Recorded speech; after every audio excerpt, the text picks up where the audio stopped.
It's an effing Monday again. March 24th, 2014. Wow, the year is flying by, people. Is it because we're getting older? Or is it because we have too many distractions and the day just zips? What is it? You know, when we were kids, man, the days went on forever. Is it because we were bored? Or is it because we were involved in all kinds of stuff, learning? I don't know. As I'm getting older, time is flying by. Lance Musser, is it flying by for you? It is. And it's almost one of them things, the more responsibilities you get, the quicker time goes, I guess, because you want to forget about them. But you're right. You know, the first 18 years of your life felt like it went by, you know, at a snail's pace. And then if you look back, the second 18 years of your life went by a little bit quicker. Mm-hmm. And then the next 10 years of your life went by like 2 years. Yeah. Not that I'm at that 10 years after 38 yet, but you know, I'm halfway there and it's going, yeah, I'm halfway there and it's gone a lot quicker than my previous 36. At least that's I didn't even introduce the show. This is UCY.TV, ladies and gentlemen, and you're listening to Boiler Room Radio if you haven't figured that out already. Me, Jimmy, Uncle Jimmy, that guy over there on the East Coast, Lance Musser, he was the guy you just heard talking about how fast time's flying too. I can't believe it. I really can't believe it. You know, it seems like yesterday that we were moving down here, and it's almost 6 months now. Just unbelievable, man. Mm-hmm. Although I am glad the winter flew by because it was a little colder than I expected and a little more snow than I expected. So it is. Yeah, I'm not sure what you mean by flew by. It's, you know, and we were just talking about time going fast, but it sure doesn't seem like the winter flew by. Yeah, it kind of did for me here. I was doing a lot of stuff though, you know, and waiting. Yeah, you were. I was waiting on a lot of stuff too. So anyway, how's things on the market? How's Smoke'em's Market Minute rolling today? Yeah, we'll roll into that. I just let's talk about the pastrami real quick before we talk about the raping of the Americans. I'd love to. Yes, I'd love to. I want to hear homemade pastrami, everybody. Listen up. Well, this is interesting because one of my favorite sandwiches is when I go to Schlotzsky's or anywhere else is always a pastrami sandwich. Rye bread, sauerkraut, Thousand Island dressing, Swiss cheese melted on it, on rye bread with seeds. Who hasn't had one of those? Yummy. So I was in my Low and Slow group on Facebook. It's the Low and Slow, and it's all about everybody smoking everything. And St. Patty's Day came around last week or week before, whenever it was, and last week. And all these people were saying, you know, the corned beef briskets. And how people make corned beef and cabbage. It's the only time a year that I make corned beef brisket because I always get a brisket and then, you know, make it the right way. So all these people were going, no, don't cook your corned beef brisket in water and cabbage. Smoke it on the grill for about 4 or 5 hours. Bring it to internal temperature, just like pork butt. Wrap it at 165. Take it up to 200 degrees. Soak it in the coriander seeds and the night before. Mm-hmm. And after you smoke it for 4 or 5 hours, damn if it ain't pastrami. I mean, it's pastrami. That's how they make pastrami. That sounds so damn good, dude. I had no idea it was so easy. So I said, corned beef brisket was $4. So I was like, well, let me pick that up. And I tried it yesterday, or I tried it today, and I got home. Cooked it about 4 hours, and I made my own homemade Thousand Island dressing. Went and got some rye bread, had some sauerkraut, Swiss cheese. Go into the Thousand Island. I want to know how you did it.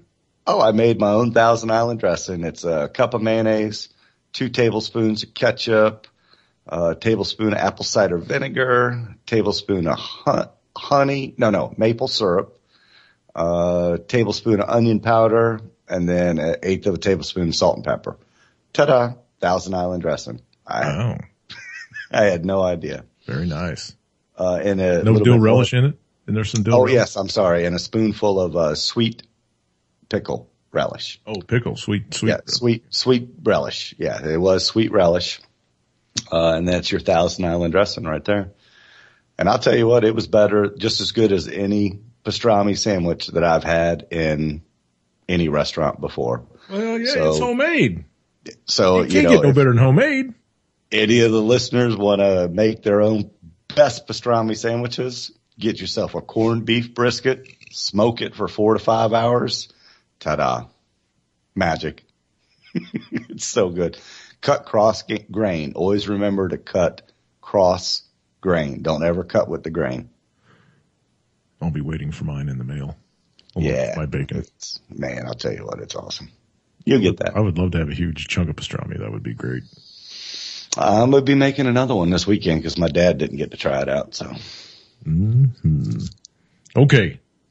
Now we can talk about the raping. Absolutely. And there wasn't much of it done today. The markets were down a little bit. The bond market, actually, there was a lot of money that got pushed into the bond market. We had a intraday pricing for the better. So it got cheaper to get your 4.5% interest rate today. Woo-hoo. So that's a good story. Stupid. Oh, sorry. There's a couple stories that are out, and I'm sure people have seen them, and I just want to touch base on them real quick. And it talks about the housing market, how we've seen the housing bubble. You know, it's headed for trouble. Yes, it is. And I kind of believe that, but I believe that all these articles, they're basing all of their information really on the last 90 days. You and all your butts. The weather, I know it's down. Interest rates are still low. I know first-time home buyers are harder to find right now. Anybody selling a house, but they've got know that. But they've got no docs again. So who cares, right? Yeah, but you still got to have subprime, baby, down for that. You still do have to have. They're not doing no money down subprime yet. They're doing 10% down subprime. 10% down. So you can buy $100,000 house with $10K. Yeah. And good credit, they're not lowering themselves, getting that stupid again. I mean, I don't believe it'll ever get as crazy as it did back in the heyday because we know it can't last. The charade can't last as long as it's going to take for those programs to be implemented. Well, if any of you listeners out there have an extra $15,000 floating around, I have a house for sale. Just hit me up. Anyway, Go ahead. Well, and all you need is 3.5% down to buy a home. I mean, FHA, 3.5%, unless you're a veteran of the military, and then it's zero. Ooh, zero. So I just caution, any of the stories on the housing market. I don't see it, that it's tanked yet, especially around here. But I believe that the weather did have a lot to play with this because all the statistics and stuff I've seen really bring the last 3 months into their equations, and I don't think that's fair. So. Yeah. Snow melts, people. Get over it. In my last story, before we get into our other videos, is investing in silver. We've always talked about silver. You've been talking about silver since the day I met you. Mm-hmm. Singapore supplier opens a new vault on soaring demand. Wow. Amidst frenzied demand to buy and store silver, a Singapore retail supplier of coins and bars opened a new 600 metric ton vault on Monday. Wow. This was last week. The sizable silver bullion PTE limited storage facility can hold $390 million worth of silver. That's at Friday's prices of $20 an ounce, known as the Safe House. The new facility is located west of the Shanghai International Airport. Oh, there you go. Tell everybody where it's at. Stupid. That's right. At present, it keeps 37 tons of silver. Holy behind schnickies. a 2.5 ton stainless door. Founded in 2009, the company to offer a cost-effective and reliable avenue to buy and store physical gold. The company doubled sales in 2013. Imagine that. Yeah, no kidding. And they're saying that the number one reason that all these people are investing in precious metals, silver, and everything else is because they have zero confidence in the economy. And that would be of the world, y'all. Yeah, the world economy. That keep that in mind. They're considering silver a coveted safe haven asset, and it's a hedge against political and economic uncertainties because silver always retains its value during periods of instability. So just going back to the Uncle Jimmy advice on silver, it's never a bad time to buy silver. Attention humans, the powers that be screwed things up.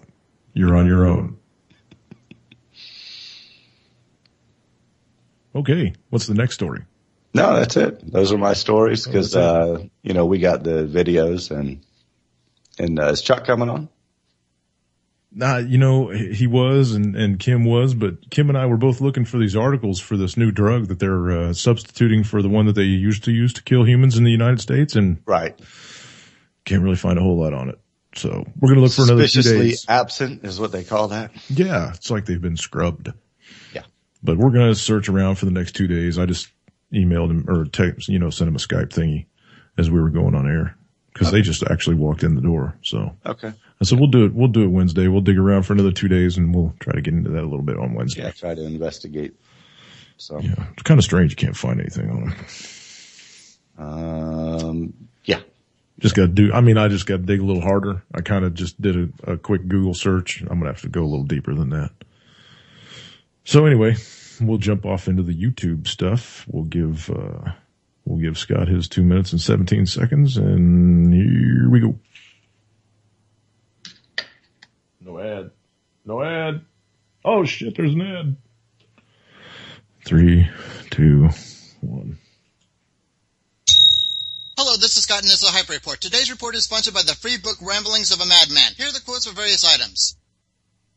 First, Russian Treasury holdings. Russia reduced their U.S. debt holdings by 20% last year and now only holds about $131.8 billion in U.S. debt. So, will the Fed continue to monetize the U.S. debt as both Russia and China dump U.S. debt? We will see. Next, goodbye petrodollar? Russia is preparing an energy deal with China. The natural gas deal would leave the West out in the cold both figuratively and literally. If this happens, Germany, dependent upon Russian natural gas, will side with Russia faster than the Fed can paint tungsten bricks gold for Germany. Next, CIA mercenaries run. In some good news, while many in the U.S. are distracted with a never-ending missing plane story or useless sanctions against Russia, CIA mercenaries in Syria are losing badly and are on the run as the CIA's plan to topple the Syrian government goes south. Next, sell order. Within 4 minutes, 800,000 ounces of gold were dumped into the London market, taking gold prices down to 3-month lows. With China importing a record $70 billion of gold between 2012 and 2013. This story was from October of 2013. He put a little note on there. Oops. We will see as some, like Someone sent it to him. He thought it was real. Okay. Next, no special prosecutor. When one thinks of integrity, perhaps the last person thought of is Attorney General Eric Holder. As an example, this bastard has rejected the idea of appointing an independent prosecutor to investigate the admitted IRS targeting of groups opposed to a sugar daddy Obama. Next, not paying. If one can believe the figures, out of the 4.2 million that have enrolled in the Obama-Rex scam, only 3.3 million have paid. So, the 900,000 not paying believe this is a free lunch? Next, government agency confusion. Get into a fender bender or receive a parking citation and your information will end up on a Navy database. So if NASA is for income redistribution and the Navy tracks traffic citation, is the Transportation Department now responsible for national defense? Next, warnings. We were lucky in 2012, 2013, and last month that a huge solar flare that erupted did not hit the Earth. Does anyone think their unprotected gadgets would survive a Carrington-level solar storm which fried thick telegraph wires? Whether natural or man-made, make sure you have any backup electronics protected. Finally, please prepare now for the escalating economic and social unrest. Good day. I do have to say that back then they didn't use a whole lot of ground rods and stuff like that, so those telegraph wires, and they were solid conduit, they were solid core.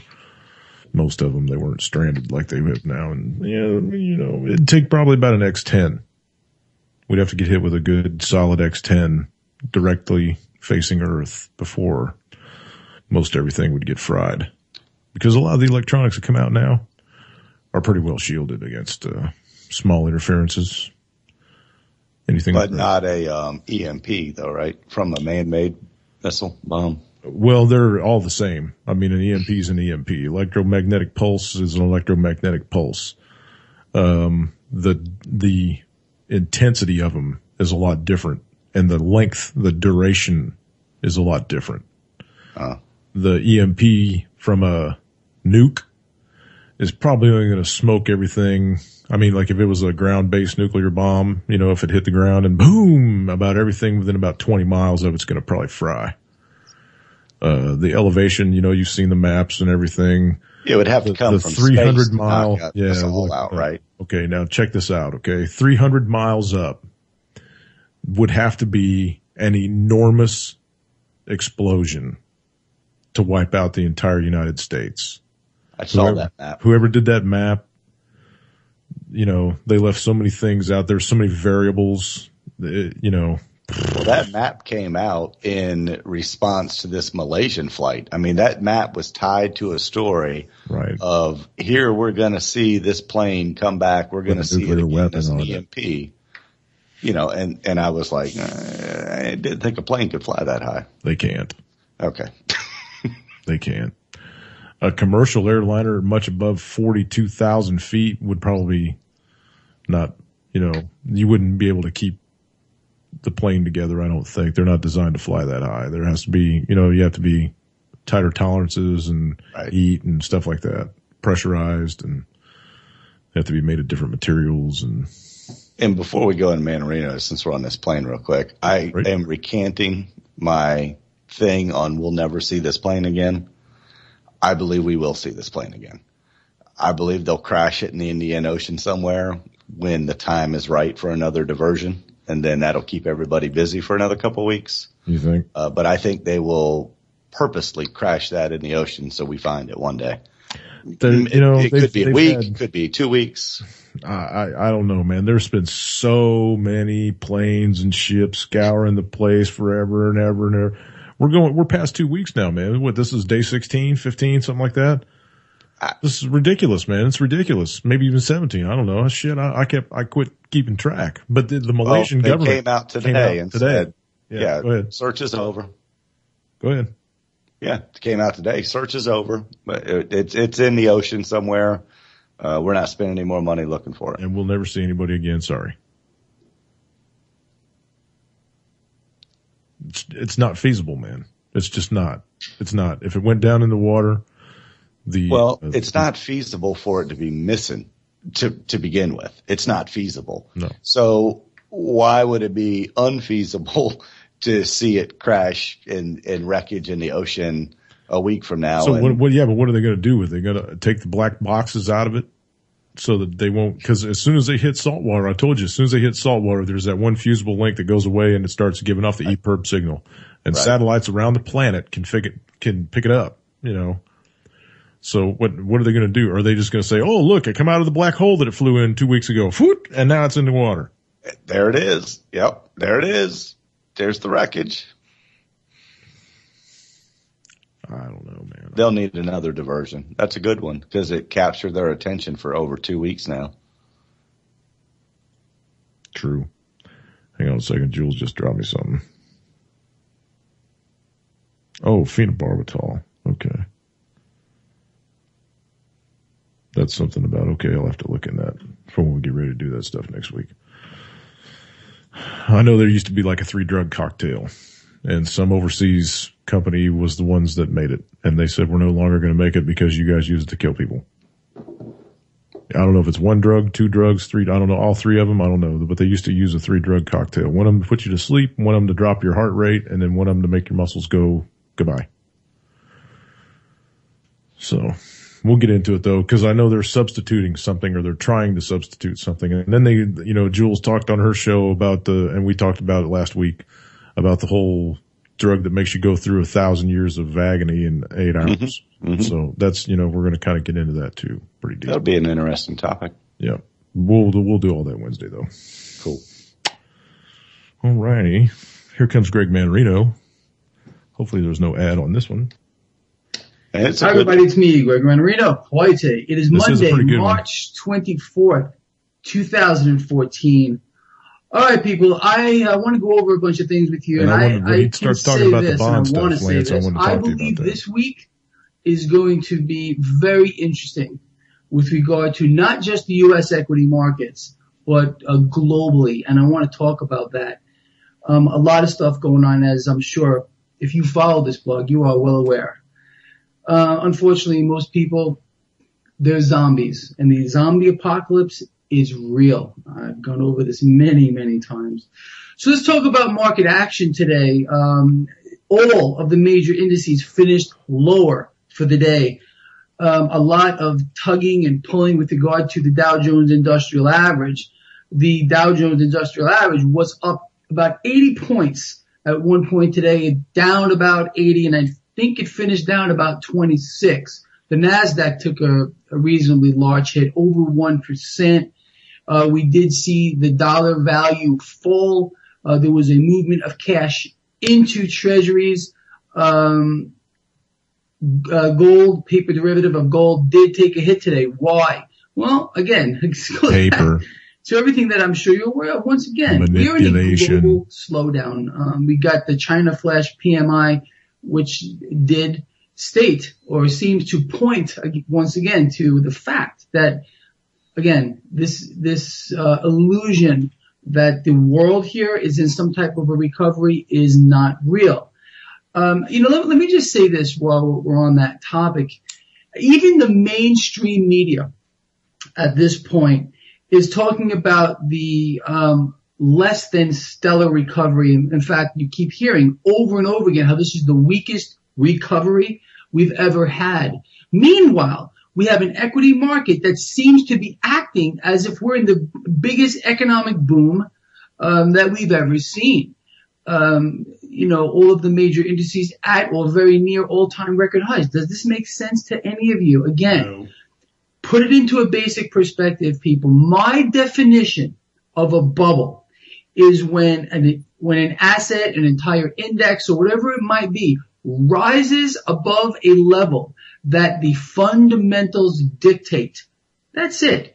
And this has gotten further and further and further distorted for several reasons. Again, we have a Federal Reserve here that has completely caused a misallocation of funds to the nth degree. Has hyperinflated the debt problem. And this is, our policymakers are absolutely involved in this. They've lost control. Into quadrillions. They can't stop. They will continue to print and find every imaginable scheme to keep the party going here. This supposed taper that we're in, okay. Well, I can promise you that there are other avenues that they're taking here to try to keep this all propped up. So it's just nonsense. And that's a fact here. And one of the main reasons why they're maybe cutting back here with regard to the mortgage-backed security purchases, and their bonds, they understand that the dollar is incredibly weak right now. And we did see a boost, like I said, would happen if they announced another cutting of these purchases. It's all coming to a very precarious situation here, and I want to go over that. It's just so important here. Understand all of the rhetoric and all the nonsense that we're hearing with regard to what is going on in the Ukraine with Russia, with respect to sanctions and whatever the Western powers are going to do, is nonsense. They can't do a thing. Zero. Any further sanctioning of Russia will be answered by Putin, and he understands this. He's got the situation fully under control here. Europe, the reason why they're not, backing anything at this point is they understand he will shut off their power, send them into a recession and a depression. China has already said they will buy anything that Russia pulls out of the ground. So what are they going to do? Putin is laughing at this whole thing. I believe, a lot of people I know believe he's trying to send a clear message to NATO that this will not stand. What people don't get in many, many ways is the government in the Ukraine right now is illegitimate. It's not elected. They're going to have elections coming up soon. We, the United States and the Western powers, actually helped overthrow the last legitimate government. Putin knows this. He doesn't like it. And that's what he's doing now. So the government in Ukraine is illegitimate. That's a fact. And we, the United States, we're not supposed to, by law, back an illegitimate, non-elected government. But we did the same thing in Egypt. We're doing the same thing now. Putin is going to take more of the Ukraine people. There's no doubt about it. If you don't get it by now, you got a problem. I've heard from a lot of you that don't believe this is going to happen, and I frankly don't understand. There's nothing to stop Putin. Nothing. President Obama has said the military option is off the table. Of course it is. There is We're cutting on military to stop at this point under this Putin. president. He's already come out saying that. And it's insane. Nothing can be done at this point. And this is going to cause major havoc in the world markets at one point. Again, this is why Europe is so reluctant to do anything here, why we cannot do anything here. And this is going to play all in together with the stock market bubble. Again, it is in a bubble. I went over the definition of a bubble. And what do we know about bubbles, people? It's very simple. They all burst. Just go back in history, look at every single economic and financial bubble, period. They rise above a level that can be sustained by any means. And what they're doing now is trying to keep it sustained. Won't work. It will burst with devastating global consequences. And Putin realizes this. He understands. And he's using our debt, our dollar, which is also a unit of debt, and our hyperinflated markets as well as the European economy. It's like against themselves. Again, President Obama, who when he was Senator Obama, stated that a debt of $8 trillion was unpatriotic. He also said that it was a liability with regard to national security. Senator Obama was much smarter than President Obama right now. So nothing can be done here. We are on the precipice of a major global power shift. That's a fact. We are witnessing the death of the U.S. dollar. Period. It's a dead currency. It's a dead currency walking pretty much here. You need to be getting out of this. It died in 2008. Every possible way that you can here. Now, I'm just wondering, before I let you go, what gold is trying to tell us here. Again, we saw some pressure on gold today, the paper derivatives. This sell-off here, I think may be telling us or warning us that we are about to see some substantial losses in the equity markets. And this could be for several reasons. Again, I think that Vladimir Putin is going to move deeper into Ukraine. Could be today, could be tomorrow, could be at any point. But I believe sincerely, people, that we are a pinprick away from this bubble in debt and every other associated bubble with it, which includes the equity market, from bursting. And again, I've been out here talking about this for years now, and I think we're that close at this point. We'll see how this plays out. All right, people, I think I went over some seriously important things in this video. If you agree, please give me a thumbs up. Please share this video. And we're going to keep our eye on all this, and I will see all of you tomorrow. Click on his head. Don't forget to click on his head. Okay. Yeah, he was dead on that one. Even Chuck said, Chuck just sent me a little note, said, yeah, he's dead on. Mandarin's dead on. Yep. So the dollar is dead. Warning. Get your ass out of the market. Get your 401k safe. Anyway. I think I got Jules' interest with the whole drug story. She's sending me link after link. So she'd be able to get interested in it. Yeah, I'll be able to do some digging, and she's probably going to eat it up on her show. So it'll all be rehashed. But, anyway, we'll see. Yeah, and Chuck's saying the rest of the Warsaw Pact is, Putin's, at his choice, at his beck and call. We've been saying that for a while. Yeah, Belarus already said, hey, we back Russia 100%. Most of the other Warsaw Pact countries are saying, if Crimea wants to be in, then let them be in. Too bad. You don't like it? Well, when the EU got together, maybe not the EU, the G7 got together and they voted for sanctions against Russia and China abstained from the vote, they basically backed Russia at that point too. I mean, be honest, an abstaining vote against sanctioning your neighbor, they're in Russia's corner too. Oh yeah. And I want to harp on something about this debt that we have going now. Okay. You're saying, I mean, everybody's saying that the debt's more than it's actually shown on the board there in, Wall Street or wherever the hell that clock is. 17 trillion and ticking. It's close to 18 trillion now. Mm-hmm. But our derivative debts, how much? Quadrillion? How many quadrillion? Oh, it was 1.38 quadrillion. Okay. If you tried to count to a quadrillion in seconds, it would take you over 24 million years. I was going to say, you can't even count to 1 billion seconds in your lifetime, can you? No. Right. And a quadrillion is 1,000 trillion. Yeah. It's an unfathomable. 10 to the 15th power. Mm-hmm. It's unfathomable. Yeah. It would take you 24 million, 20,460. Hang on here. 20 million, 24 million, 20,167.4277 years to count to a quadrillion. That's just one. And we're 600 something in debt worldwide. 600 quadrillion. Like I told you a couple weeks ago, or maybe it's been a few shows ago. I don't know. Time is going by so goddamn fast. Time doesn't exist. You could, just clocks do. That's right.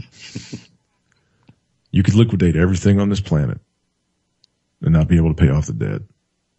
I'm talking even selling all your organs. Yeah, we talked about that last week. Yeah. It's just unsustainable. It has been for a long, long, long time. Look, it took us from the inception of this country until Barry got into office to work up $8 trillion in debt.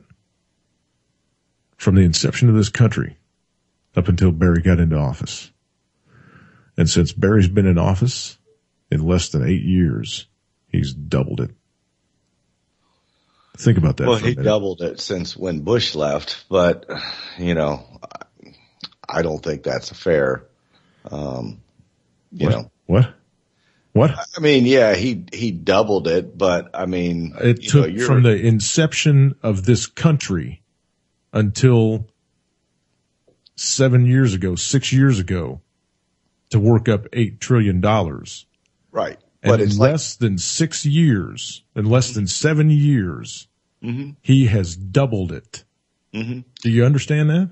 Yeah, but it's not a fair assessment. It's like compound interest. Once the number gets so much higher, it multiplies that much quicker. A higher number multiplies. I don't give a damn, dude. Much quicker. You know what that's called? It's called quit spending. You're talking, well, no doubt, but you're talking about 200 years of quote unquote unfunded liabilities keep getting pushed farther and farther down the road. And now a lot of that crap's hitting.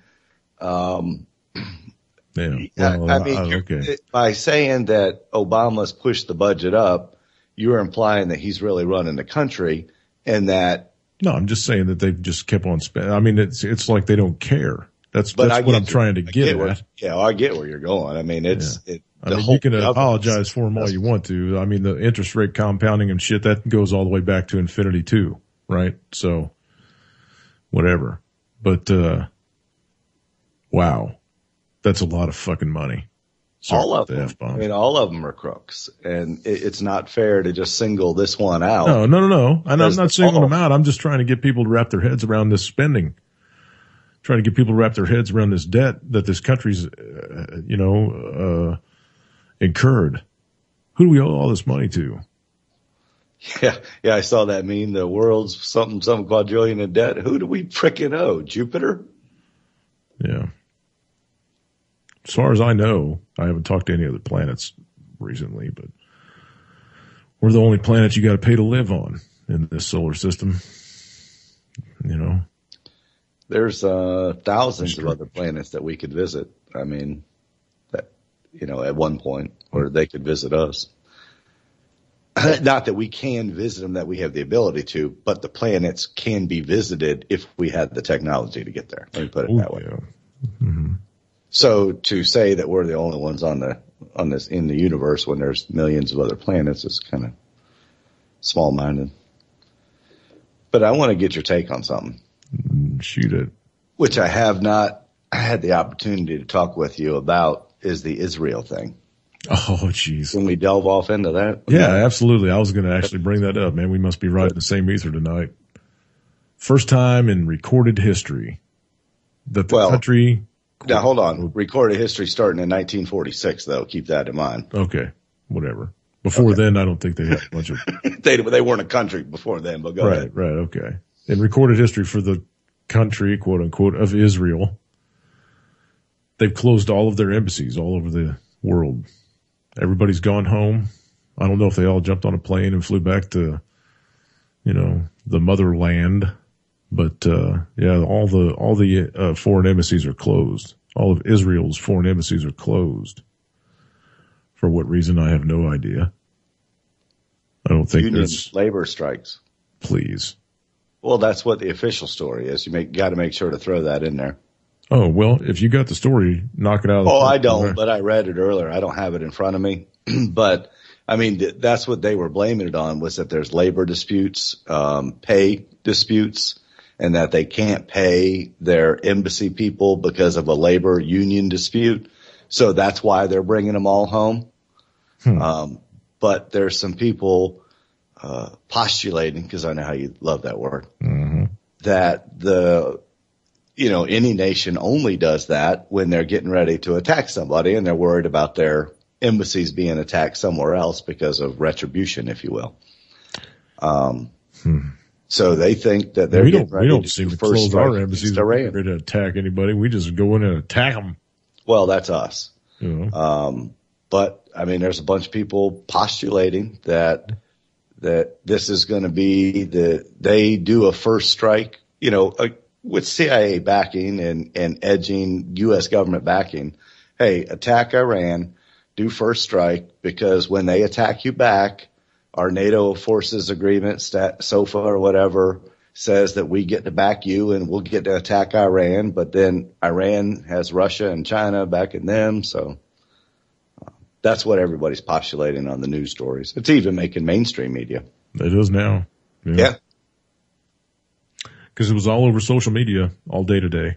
It was just flipping around and flipping around. I bet I saw 20 of my friends forward that, post it, spread it, whatever. I saw people posting that only post Democrat or Republican stuff, which means that they only watch mainstream media. They don't watch any alternative media because that would be, what was the saying that I learned today?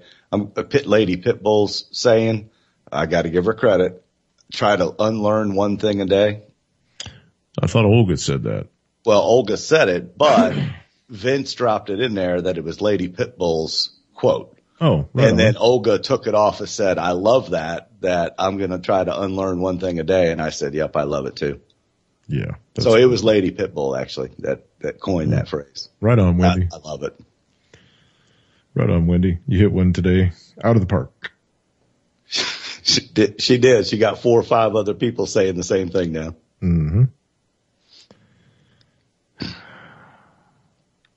Okay. I want to slide over. Wow, that was really bad. I want to go over to talk about the Washington landslide. I know you. I know that was just horrible, man. Bad choice of words. Yeah. Sorry, I couldn't level out, but I know you didn't mean anything. No, I didn't. There are 14 people dead now. Oh, is it 14? I just saw 8 a little while ago. I just pulled up BBC News, actually, and they have an update. It's 14 dead and over 100 reports of missing people. Now, granted, some of these reports could be doubles from different family members about the same person, but just think about it, folks. This was almost a cubic mile of earth that slid down a hill. That's a lot of ground. If that were to fall into the water, that would cause a pretty good tidal wave too. Absolutely. Like it did in that bay in Alaska. Yeah. It crossed the river. The blockage in the river is nearly a mile. Wow. And about 1,100 yards wide. What caused it? Just excessive rain? Yeah. Well, I mean, it rains 300 days a year there. Yeah. They're saying liquefaction. You know, the tipping point for soil to go liquefaction and slide like that is 30%. Once it reaches a 30% hydrology, whatever you want to call it, 30% of water retention, then it's susceptible to slide, no matter if it's got root structure through it. Because this thing, I mean, it was a hillside of trees, you know, just full of trees. So my heart goes out to those people that are involved in this. And I hope there was no listeners that were involved in this. I know we've got, you know, people all over the West Coast that listen to our shows on UCY. It's just, I mean, it's, you see something like that happen and, you know, in the blink of an eye, everything changes. And people don't stop to think about it until it affects them directly, you know? I mean, you might for 10 minutes when you're reading the article in the paper or whatever.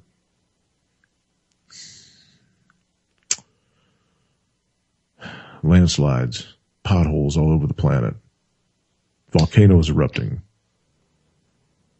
severe weather, once-in-a-lifetime storms. What's next for this planet? What's next?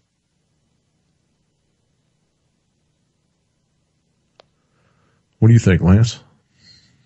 Financial collapse. Worldwide? It's got to be. I mean, it's got to be because, I mean, you heard, what was it, Scott, that even brought up the petrodollar again, and you know how I love talking about the petrodollar. I mean, that's the only reason we're a world superpower is because people are, in the past, have had to buy their oil in dollars, and that trend is going away as we speak. Yeah. I don't think those people in Oso are worried about that, though.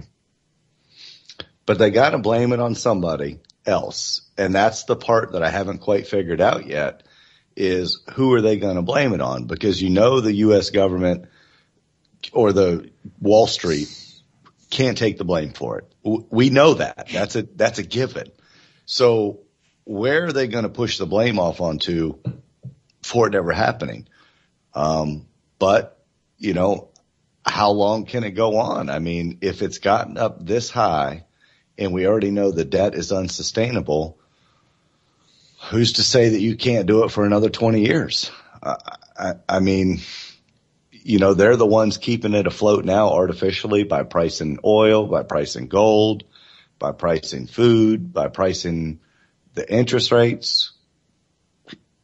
I mean, keep interest rates low and just keep the facade going for, I mean, yeah, it's got to, you think it's got to die eventually, but does it? I mean, there's no historical proof of what we're getting ready to go through, what people say we're getting ready to go through. You know, there's no proof of it. But what does all that matter when a 180-foot wall of mud and rock and debris comes crushing down a hillside and it goes away real quick, doesn't it? Yeah, it takes away everything you own and changes pushes your it into a priorities. river. Changes your priorities real quick, doesn't it? Right. Or any other natural disaster. Hurricanes when they hit. Tornadoes when they hit through Kansas and more Oklahoma or wherever it was. I mean, this is no different. It's just adding to the list of natural disaster or quote unquote natural disaster tragedies that we're experiencing. I'm scrolling through this article, looking at these pictures.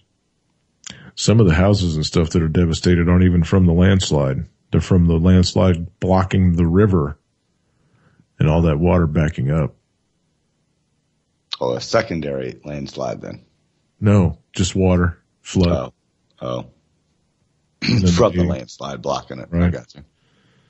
Water's got to go somewhere. Gravity's a bitch. 15 million cubic meters is what they're estimating the chunk of land was that tore away. That is 1 cubic mile of earth. Mm-mm. Unimaginable. I can't even, I'm trying to close my eyes and think about what those people heard right before everything they own went sliding underneath them, and what kind of noise would that make coming? I mean, you've heard echoes through canyons of avalanches and stuff like that, but that's snow.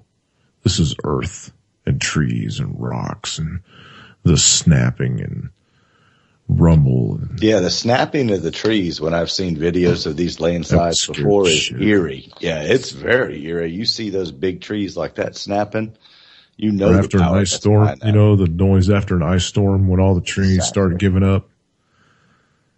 That's, yeah. How many of them have they rescued? Has it said how many I know you said how many missing, how many died. Have they said anything about how many rescued? Well, let me just read this article here. It's not very long, unfortunately.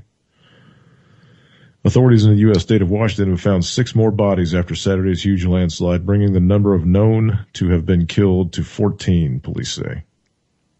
Earlier, authorities said that as many as 108 people were unaccounted for after the 177-foot wall of mud hit near the town of Oso, north of Seattle. Search crews have worked day and night using helicopters and laser imaging. A large area of the disaster site remains too dangerous for searchers. At least 30 homes were destroyed in the disaster. This devastation is beyond imagination, Washington Governor Jay Inslee said after surveying the area from the air. He said the slide basically cut a mountain in 2 and deposited it on the town below. Wow. Nothing in the path of the slide was still standing, he said. It's that absolute, that kind of devastation that causes us all real pain. Snohomish County Emergency Management Director John Pennington said that the figure of 108 missing did not necessarily represent the total number of injuries or fatalities. And like I said, some of them could be doubled up. Did you already say that there was no warning? Did you get into that part? So it was all of a sudden it just... Yeah, it just gave. Wow. No signs of movement, yeah. Wow. He said the list had been consolidated from a number of sources. It's a soft 108, Mr. Pennington told the news conference earlier on Monday, reports of Associated Press News Agency. The number is expected to fall, as it is suspected that some of the missing persons reports have overlapped. Mr. Pennington added, "We have not found anyone alive in this pile since Saturday." More than half of Oso is missing. A recent census put its population at 180. I didn't read the first story on it till today. Yeah. Sad. And it happened Saturday. Yeah. The landslide left behind a cliff known as Head Camp Scarp, 600 feet high. Washington State geologist Dave Norman told reporters Monday afternoon, "This is one of the biggest landslides I've ever seen." Authorities have continued their search and rescue operations amid a tangled, water-logged field of muck and debris. They say the conditions are treacherous, and the threat of further landslide has forced some search and rescue workers to withdraw on Monday. There is still some movement on the land, and so that is something that we are trying to get a better handle on, Mr. Norman said. He said scientists were surveying the site using lasers and aerial photography. An 81-year-old man and a 6-month-old boy were said to be in critical condition at Seattle Hospital on Sunday. Eyewitness told the Daily Herald that he was driving on the road near Oso and had to quickly brake to avoid the mudslide. That's how quick it happened. Wow. "I saw the darkness coming across the road. Everything was gone in 3 seconds. Robin Youngblood told witnesses of the Seattle Times, "All of a sudden, there was a wall of mud. Then it hit, and we were rolling. The house was in sticks. We were buried under things, and we dug ourselves out. The landslide cut the city of Darrington and clogged the North Fork of the Stillaquamish River. Mr. Norman said the river had begun to flow over the debris, relieving the water pressure and parts of the river blocked behind the landslide and lessening the chances of catastrophic flood if the water should break through all at once. The authorities said the landslide was caused by recent heavy rain. Although Mr. Norman said the area's terrain is made up of unstable glacial sediment and had been subjected to landslides since the last ice age. He said the landslide occurred in the area in 2006 and 1969. So that's not very often. Well, between 2006 and now, that's a pretty good. Wow, man. It's showing you on a map down here. I'm going to drop this in the chat for everybody. It's on BBC News. You got to wonder if you said it takes 30%. Is that what you said? 30% saturation? Yeah. And it's been raining there for hundreds of years, since we've been living there. Right. Maybe not hundreds that we've been living there. I can't. Well, yeah, but it's not constantly. It doesn't mean constantly. It rains over half of the year in Washington and a lot of places like Seattle and places like that. So, you got to wonder is, one drop in a bucket at a time, the bucket fills over eventually. Hopefully we don't hear about more of these mountains since they all get about the same amount of rain. Right. That's just horrible though, man. It's awful. We're coming apart at the seams. The planet is. And that's what I very mean. Unnerving. Yes. Oh. Russia and Ukraine hold first talk. The Russian-Ukraine foreign ministers meet for the first time since Moscow's invention in the Crimea. Yay. Is that breaking news on RT? No, that's on BBC, actually. They just, I refreshed the page and that was the first thing I saw. Let me see if anything's on RT. Nope, still talking about the G8 and everybody thumbing their nose at Russia not wanting them to come. That's a big thing too. Let's talk about this really quick. We got a couple minutes left. Yeah, that's a big thing. Yeah, no, I want to talk about this one real quick. And I wished I hit you up earlier and got Olga's opinion on this too if she would have come on. Timoshenko calling for everyone in the Ukraine to grab guns and kill Russians and to nuke them if possible. What in the F is wrong with this woman? Did she lose something when she was in prison? Did she lose a screw out of her noodle? This Ukrainian must take up arms against Russians so that we do not even have a scorched earth. We will be left where Russia stands. An example of former Ukraine PM Yulia Tymoshenko's vitriol in a phone call leaked online. What's wrong with these people? What's wrong with these people that call themselves world leaders, wanting to kill and kill and kill and kill and kill? I was going to say, it sounds like they got a Americanized syndrome or something, whatever you want to call it. Right. They sound like our world leaders. Yeah. Did the CIA put a chip in her head or something when she was locked up for her thievery that she got caught for? Isn't that what Olga said? She embezzled like millions and millions. Mm-hmm. Yeah. Mm-hmm. So who's even paying attention to this loony bitch? Well, hopefully not a whole lot of them. And then, stupid, Timoshenko confirmed the authenticity of the conversation on Twitter while claiming that a section where she was heard to call for the nuclear slaughter of 8 million Russians who remain on Ukrainian territory was edited. She tweeted, the conversation took place, but the 8 million Russians in Ukraine piece is an edit. In fact, I said Russians in Ukraine are Ukrainians. Mm-hmm. Whatever. He's going to take it. I'm telling you. And talk like this from a nobody like her now. She got out of prison right when all this crap was taking place, when this whole Maidan Square incident was taking place. And she comes out on this stage in a wheelchair, like she's begging for sympathy, and starts spouting off about all this crap and wanting to run for president of Ukraine again after just getting out of prison.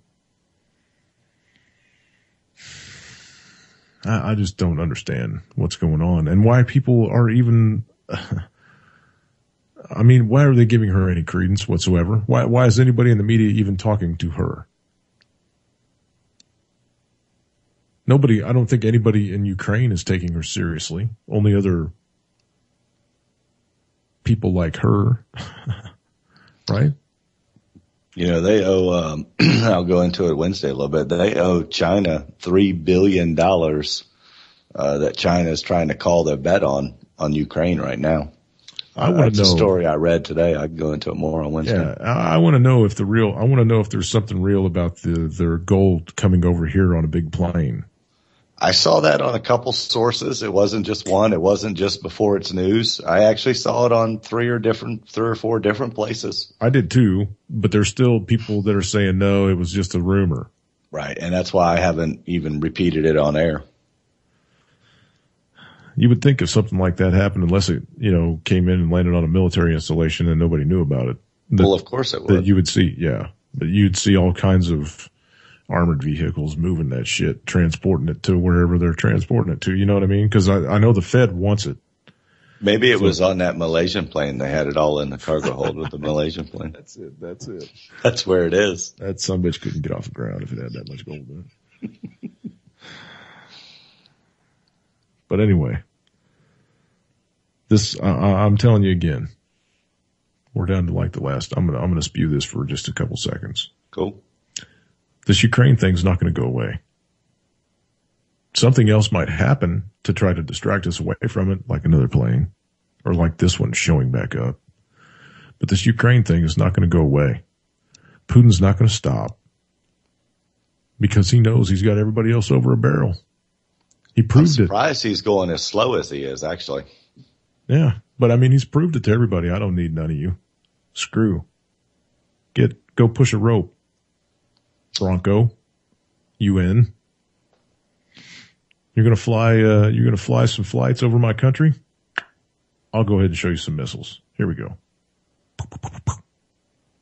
So he sets them out. Yep. Anyway. Peace and love. That's what we need to tell everybody. Peace and love. A little bit of respect every now and again doesn't hurt either. Try that. Just for a day. See what happens. Lance? As the great Jimi Hendrix said, when the power of love is power. I couldn't hear it, man. You got to talk louder when the music starts. UCY.TV, everybody. Stay tuned for Turboville. I don't know what's coming in place of Alex Allen, but he's not on no more. An anti-media radio. We'll see you Wednesday. Thanks, Lance.